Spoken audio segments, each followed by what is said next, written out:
আপনি দেখছেন news now, আমরা জানি কোনটা খবর। রাজ্যে শ্রমিকদের স্বার্থে প্রতিনিয়ত কাজ করে চলেছে সর্বভারতীয় শ্রমিক সংগঠন ভারতীয় জনতা মজদুর সেল। শ্রমিকদের সুবিধার্থে তারা বিভিন্ন কর্মসূচি গ্রহণ করছে। শুক্রবার ভারতীয় জাতীয় জনতা মজদুর সেলের উদ্যোগে এক সাধারণ সভা অনুষ্ঠিত হয়। আগরতলা জিবি কুমারী টিজার ইউআরসি হলে বিজেএমসি এর সভাপতি রঞ্জিত গোপের উপস্থিতিতে হয় এই সভা।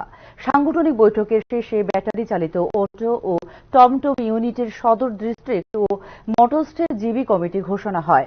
কমিটির সভাপতি দীপেন কান্তি দেব, সম্পাদক শুভঙ্কর দেবনাথ ও লাইন সেক্রেটারি হিসেবে কল্যাণ শর্মার নাম ঘোষণা করা হয়।